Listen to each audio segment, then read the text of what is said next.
y empiezan a surgir unos nuevos debates.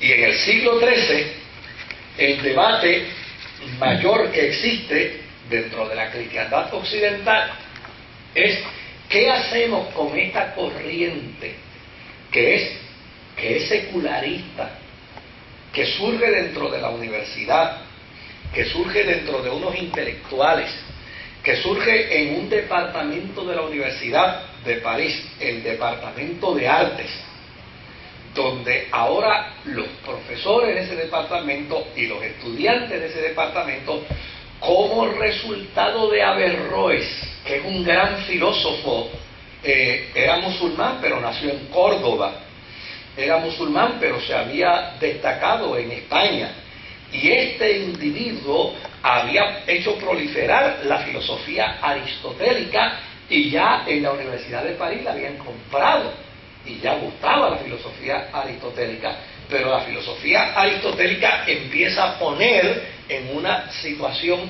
difícil al cristianismo, porque ya ahí sencillamente los valores positivos de la fe del cristianismo empiezan a tambalear como resultado de esta nueva corriente filosófica. Claro, siempre que la iglesia estuvo en desgracia, hubo gente que abonó a la desgracia, ¿verdad? Y hubo otros que enfrentaron la desgracia y la enfrentaron con éxito. Y fíjense que algo interesante, esto lo hemos dicho ya en varias ocasiones, pero cuando uno estudia la historia de la iglesia, pues una de las cosas que uno descubre es cuán firme fue el oráculo profético de Jesús cuando dijo: las puertas del infierno no prevalecerán contra la iglesia. Fíjese, desde el siglo I hasta el siglo XIII, cuántas cosas no hemos contado aquí, cosas que pudieron haber destruido el cristianismo, lo pudieron haber aniquilado. O sea, qué cosa más vergonzosa que ver cristianos con cristianos peleando por siglos, matándose por siglos. Qué cosa más vergonzosa que ver el movimiento de unos cristianos que estaban en contra de otros cristianos y obviamente usaban el poder político para ubicarse, y una vez se ubicaban, lo que hacían era aniquilaban a sus hermanos cristianos. O sea, era como para que la iglesia se destruyera. La cristiandad ha tenido momentos en su historia donde el diablo no ha tenido que darle un solo golpe. Ellos han puesto al diablo de vacaciones. Ellos le han dicho al diablo: vete de vacaciones, diablo, tómate todas las vacaciones que tú quieras, nosotros nos encargamos de hacer tu trabajo. Sí, o sea, entonces, fíjense qué interesante, que a pesar de eso, la cristiandad no ha desaparecido. O sea, y no hay que negarlo. O sea, no hay que negar los errores que la iglesia ha cometido, que la cristiandad, no hay que negar los desaciertos que la cristiandad ha cometido. De hecho, una de las cosas que a mí me llama mucho la atención es cuando la gente empieza a asusar a uno pensando que uno se va a poner en la posición de negarlo. Y digo: no, muchacho, fue peor de lo que tú me dices. Déjame abonarte un poquito más a esa maldad, a ese daño. ¿Se te quedó esto? Sí, a ti se te olvidó contarme esto otro, porque ya no hay sencillamente lo que sostiene a la iglesia. No es la iglesia misma. Lo que sostiene a la iglesia es el oráculo de Jesús. Él profetizó sobre de ella y él dijo: las puertas del infierno no prevalecerán contra ella. Entonces, miren en qué posición estamos ahora en el siglo XIII. Se pone en entredicho lo que prácticamente por 11 siglos la iglesia ha proclamado. Platón ha sido la tabla de salvación nuestra. Platón nos permitió a nosotros probarle a todos los griegos que la fe cristiana no es una ignorancia, que la fe cristiana no es una vulgaridad, que la fe cristiana es una verdad que camina muy bien paralelamente con la razón, que no niega el intelecto, que no niega el pensamiento, sino todo lo contrario, es trascendente, porque donde el intelecto termina, la fe puede continuar. Por 11 siglos la iglesia ha estado diciendo esto, y ahora de momento aparecen unos tipos diciendo, Platón no sirve para nada. El que es Aristóteles. Y la posición aristotélica es la que es fundamental. Esto, desde luego, provoca entonces que surjan unos individuos en contra, unos reaccionarios tradicionales de la fe que vienen y surgen en contra de esa posición.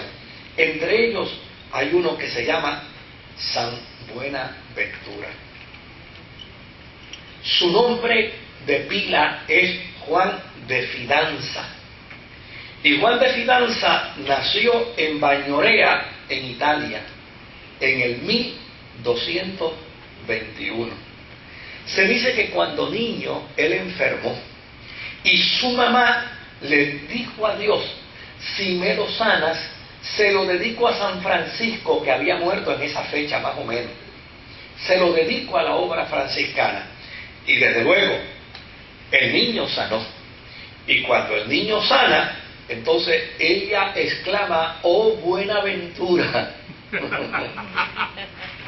oh Buenaventura, me escuchaste, Dios, y ahora se lo entrego a San Francisco. Y desde luego, ese testimonio de su mamá inculcado en la vida del niño, cuando crece y se hace religioso, él adquiere entonces el seudónimo de Buenaventura. Ahora, fíjese que Buenaventura estudia en la Universidad de París, ahí donde se está dando este fenómeno. Se hizo franciscano allí en París. ¿Y cuál era la postura de los franciscanos? La postura de los franciscanos era la sola piedad y era la pobreza, era la postura de los mendicantes. Entonces, desde luego, pero él es producto de esa segunda generación de franciscanos que ahora están yendo a la universidad, que están estudiando y que se están preparando. Y desde luego, en el 1253 se hizo doctor. Acuérdense que para hacerse doctor en teología había que estudiar 16 años. En aquella época también. Claro, ya en el 1257 lo eligieron ministro general de los franciscanos, hasta el 1274. Y de hecho, se dice que San Buenaventura es el segundo hito dentro de la historia franciscana. En el 1274 tuvo que abandonar su posición de fundador, de director de la Orden de los Franciscanos, porque la Iglesia lo nombró cardenal.